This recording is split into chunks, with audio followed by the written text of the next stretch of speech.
Bonjour à toutes et à tous, Français, Françaises, francophones du monde entier, parce que je sais que beaucoup de francophones du monde entier écoutent aussi les émissions du PRTV. Je voudrais vous parler aujourd'hui de ce qui fait débat dans la société française. Il y a actuellement une proposition de loi qui arrive à l'Assemblée nationale sur ce que l'on appelle l'écriture dite inclusive. Alors ça veut dire quoi? Ça veut dire que ça fait référence à ce mouvement d'opinion qui est apparu depuis, disons, les années 90 et qui vise à stigmatiser le fait que dans la langue française, il y aurait une langue trop genrée, trop spécifiquement dédiée au masculin et au féminin, avec, vous savez, cette fameuse formule dans les accords d'adjectifs, le masculin l'emporte sur le féminin. Et donc la langue, l'écriture française, enfin la langue française et l'écriture qui va avec, mettrait dans le cerveau des enfants, puis des adolescents, puis des adultes, une division de la société avec une hiérarchie entre les hommes et les femmes. Alors, il est exact que la langue française est une langue genrée, comme on dit, c'est-à-dire qui distingue bien le masculin du féminin. C'est tout à fait exact. C'est le cas également du portugais, de l'espagnol, de l'italien, c'est-à-dire des langues d'origine latine. Mais il est exact également qu'il y a d'autres langues qui n'agissent pas de la même façon. Par exemple, en anglais, l'anglais est une langue qui n'est pas genrée. Vous avez a man, un homme, a woman, une femme, a girl, une fille, a boy, un garçon. C'est comme si en français on disait un homme, une femme, un fille, un garçon. Donc c'est une langue qui, alors les avions ou les bateaux sont du genre féminin en anglais, en américain, mais c'est une langue qui n'est pas très spécifiquement genrée. Et puis on a à l'autre bout, on a une langue comme l'allemand qui distingue en fait trois genres: le masculin, le féminin et le neutre. En allemand, on dit der Mann, l'homme, die Frau, la femme, et par exemple das Mädchen, c'est-à-dire la petite fille. En réalité, dans la langue française, il y a une trace de ce neutre qui est par exemple le on dit que, ou bien d'apparence masculine d'un certain nombre de mots désignant des fonctions. Par exemple, une femme directeur, une femme ministre, une femme professeur. C'était en fait non pas du masculin, mais la rémanence du genre neutre en langue française. Alors, depuis une trentaine d'années, il a été voulu, décidé, promu d'avoir une langue dite plus épicène. Alors, épicène, ça veut dire qui fait moins allusion à la différence de genre et qui trouve des formules pour essayer de l'éviter. Par exemple, on dira le public. Le public, on ne sait pas si c'est masculin ou féminin, ça mélange. C'est le mot lui-même étant quand même masculin. Au total, tout ça va à peu près bien. Il y a eu des réformes dans les années 90 avec maintenant de plus en plus de noms de fonctions professionnelles qui ont été féminisés. On dit maintenant assez volontiers, même si pour les puristes ça reste des barbarismes, mais on dit désormais plus volontiers la ministre ou bien la directrice, l'ambassadrice, etc. Qu'auparavant. Personnellement, ça ne me gêne pas si c'est entré dans les usages. Notez bien que ça n'est pas toujours facile. Par exemple, traditionnellement, une femme ambassadeur, quand elle avait la fonction d'ambassadeur, on l'appelait Madame l'ambassadeur, alors que l'ambassadrice désignait la femme de l'ambassadeur si c'était un homme. Il y a donc une petite ambiguïté. Il y a des cas aussi, c'est très difficile. Par exemple, un cafetier, quelqu'un qui tient un cafetier, on ne peut pas appeler une femme tenant un cafetier, on ne peut pas l'appeler la cafetière. Donc il va falloir trouver des solutions. En attendant qu'un cas, ça marchait globalement. Sauf que, eh bien, des esprits tout à fait minoritaires dans la société française, qui sont imprégnés des modes intellectuels excessives, extrémistes venus d'outre-Atlantique, veulent aller plus loin et démantibuler la langue et l'écriture de la langue française avec cette écriture dite inclusive où on va ajouter des « et ». Par exemple, les salariés, on va mettre les salariés « et .e.s » pour bien que l'on mentionne à la fois le salarié homme, le salarié femme et le pluriel. Auparavant, et notamment dans la langue française traditionnelle, les salariés, ça veut dire « es », ça veut dire tous les salariés, hommes et femmes. Alors qu'est-ce qu'il faut en penser? Eh bien, personnellement, je vous donne mon point de vue, franchement, directement, il faut être absolument contre cette dérive. Et pourquoi? Pour cet argument que je vous invite à méditer, à réfléchir et éventuellement à répercuter autour de vous. Le premier argument, c'est qu'on n'est pas au milieu de la jungle. En France, il y a une institution qui s'appelle l'Académie française, qui a été créée par Richelieu en 1635, c'est-à-dire il y a bientôt 400 ans. Et cette institution est là pour justement fixer la langue française. C'est ce qui a donné d'ailleurs la grandeur, sa clarté, sa pureté de la langue française au grand siècle, sous le siècle de Louis XIV. C'est Richelieu qui l'a créé, mais ça s'est surtout développé sous le règne suivant, celui de Louis XIV. Selon ces statuts, et selon notamment l'article 24 de ces statuts, la principale mission de l'Académie française est, je cite, « de travailler avec tout le soin et toute la diligence possible à donner des règles certaines à la langue française et à la rendre pure, éloquente et capable de traiter les arts et les sciences. » Donc c'est le rôle de l'Académie française que de dire ce qu'il faut faire. Et normalement, l'État est là pour prendre les avis de l'Académie française. L'Académie française, je rappelle que ce sont 40 immortels, comme on le dit, c'est-à-dire, en règle générale, des penseurs, des philosophes, des romanciers, des essayistes, des journalistes, quelques membres du clergé, quelques responsables politiques, qui sont élus par leur père. Ils sont 40, ils sont élus à vie. C'est pour ça qu'on les appelle les immortels, parce que lorsque l'un d'entre eux décède, aussitôt il est remplacé par un suivant. Il y a actuellement 34 postes qui sont occupés. Et le secrétaire général de l'Académie française, ou la secrétaire générale, c'est actuellement Madame Hélène Carrère d'Encausse, dont il me plaît d'ailleurs de souligner au passage qu'elle n'est pas d'origine française et qu'elle est d'origine géorgienne. J'ai déjà eu l'occasion de le dire dans une vidéo il y a quelque temps de cela, pour montrer que la langue française attire des personnalités du monde entier, que c'est une langue à vocation universelle, et que donc l'Académie française, où siègent d'autres personnes d'origine étrangère d'ailleurs, est là non seulement pour parler au nom de la République française, mais au nom de toute la francophonie, puisque c'est elle qui fixe les canons de la langue française.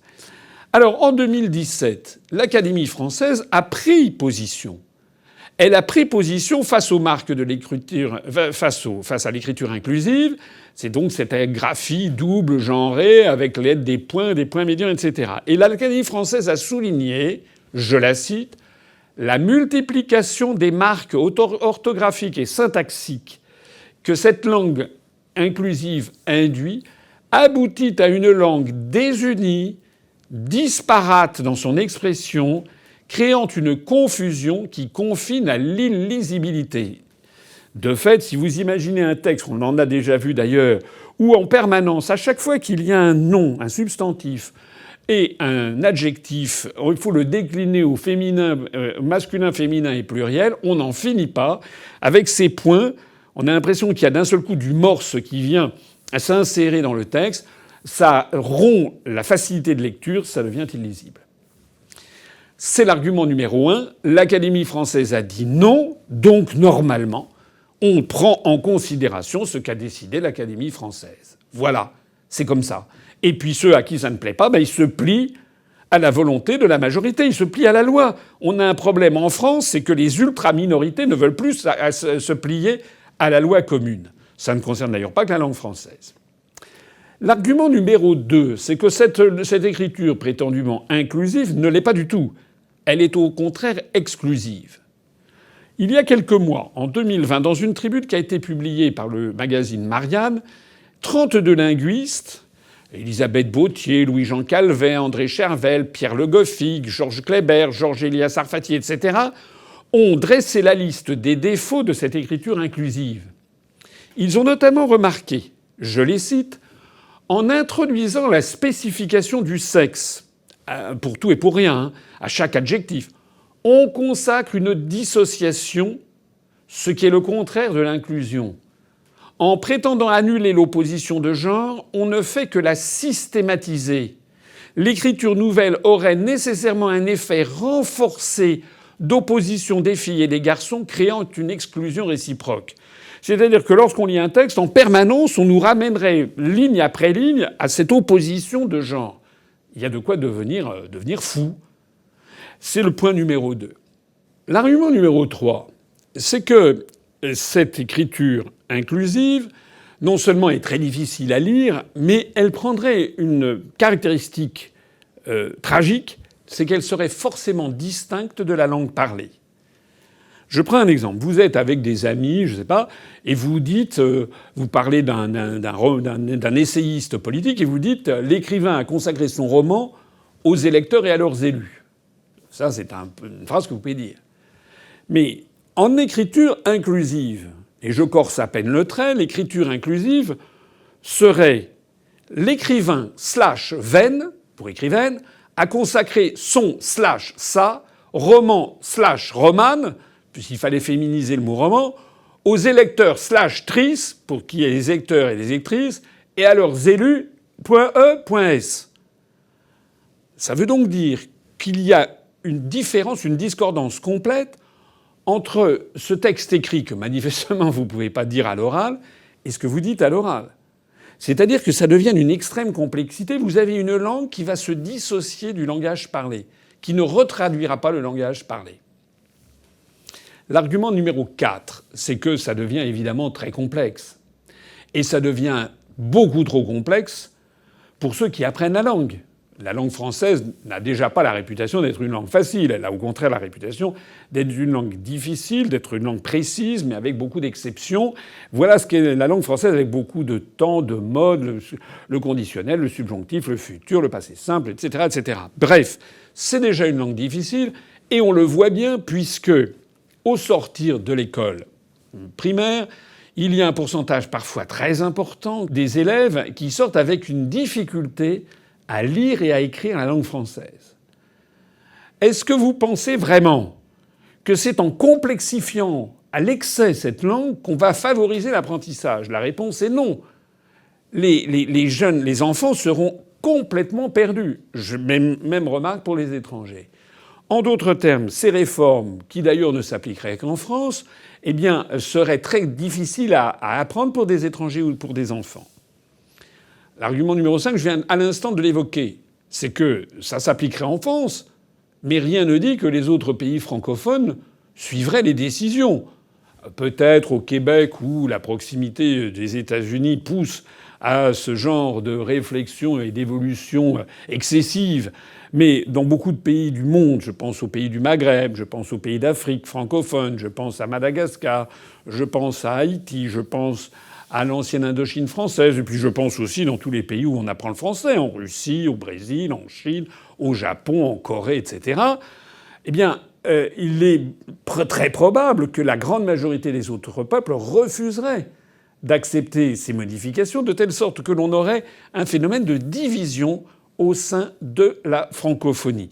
Et ça aggraverait encore une fois l'envie des peuples étrangers d'apprendre la langue française. Ça ne pourrait jouer au bout du compte que pour une langue non genrée, qui est, comme par hasard, l'anglo-américain. Argument numéro 6. Si on adopte ces réformes, il faut les adopter et puis les appliquer. Ça veut dire qu'il va falloir réécrire tout le corpus de tous les romans, de tous les poèmes, de tous les essais, de tous les récits, de toutes les œuvres philosophiques, poétiques, romanesques, etc., de la langue française. Il va falloir écrire en écriture inclusive tout Molière, tout Racine, tout Corneille, tout Balzac, tout Zola, tout Victor Hugo, enfin c'est tout Flaubert. C'est dingue, c'est inapplicable. Ça veut donc dire que ça restera quelque chose qui sera complètement contraire à l'ensemble immense de tout ce qui représente la langue française dans le monde. Et puis enfin, le dernier argument, l'argument numéro 7, c'est que il faut vraiment ne pas voir la réalité en face ou être de parti pris pour penser que le fait que la langue française soit une écriture genrée ne bénéficie systématiquement qu'au sexe masculin. Ça n'est pas vrai. En français, il y a des mots féminins qui sont parmi les plus prestigieux. On dit la France, on ne dit pas le France, enfin le paquebot France. On dit la République, on dit la monarchie, la royauté, on dit les qualités les plus éminentes, la beauté féminine, la bonté, l'égalité, la liberté, la fraternité, tout ça est féminin. Et donc ceux qui nous disent que la langue française genrée imposerait en fait dans l'esprit des Français une domination masculine ne voient la langue française qu'au travers de leur parti pris idéologique. Ça n'est pas vrai. On peut très bien au contraire dire que la langue française fait la part belle justement à la féminité. D'ailleurs, la France elle-même est représentée par Marianne. Alors, au nom de cette écriture inclusive, il va falloir que maintenant on dise le la liberté, le la égalité, le la fraternité, le la France ou France. Il faudrait plus qu'il y ait que le buste de Marianne, il faudrait qu'il y ait le buste de Marianne et puis le buste de, je sais pas, Louis qui serait à côté. Et puis, comme il serait peut-être représentant caucasien blanc, on dirait mais oui, mais alors pour que ça ne soit pas uniquement blanc, il faut également avoir des bustes noirs, des bustes maghrébins, des bustes chinois, des bustes asiatiques, océaniens. On aurait une vingtaine. Enfin, il y a un moment à partir duquel on verse dans la folie générale. En conclusion, je pense me faire ici l'interprète d'au moins 75 ou 80% de la population française, même davantage. Les Français sont des gens de bon sens. Il y a une évolution des mœurs. La langue, elle évolue au fur et à mesure des siècles. Depuis 1945, la langue française a beaucoup évolué au fur et à mesure que les femmes ont pris de plus en plus leur place, la place qui leur revient dans la société française. Les professions, maintenant, presque toutes les professions, pas toutes, mais à part quelques professions, notamment dans le domaine de la défense, mais la plupart des professions maintenant, l'écrasante majorité des professions sont maintenant ouvertes évidemment aux femmes. Les noms de ces professions se sont féminisés quand c'était possible. Pas toujours. Je rappelle que lorsque des hommes deviennent sages-femmes, ils gardent le titre de sage-femme. On n'a pas inventé sage-homme. Donc, globalement, les choses évoluent. Et ce qui fait évoluer la société, ça n'est pas uniquement la langue et l'écriture, c'est également bien d'autres choses, les lois, l'évolution des mœurs et des comportements. En réalité, ce qui se cache derrière cette idée d'écriture inclusive, c'est de contribuer à couper les Français de leurs racines ancestrales, d'une langue qui a été formée et forgée par 1500 ans ou 2000 ans d'histoire, notamment à partir de la conquête romaine. Et c'est en définitive faire une langue tellement compliquée et complexe qu'elle serait encore plus défavorisée vis-à-vis de l'anglo-américain. C'est la raison pour laquelle il faut dire non à cette écriture inclusive, et c'est la raison pour laquelle il faut soutenir cette proposition de loi qui vise à interdire l'utilisation de cette écriture, en fait, qui déstructurerait la langue, l'écriture et finalement la société française pour le plus grand bénéfice de qui ? Je vous le laisse deviner. Et puis je terminerai en disant 3 mots féminins. Vive la République, vive la France et vive la francophonie.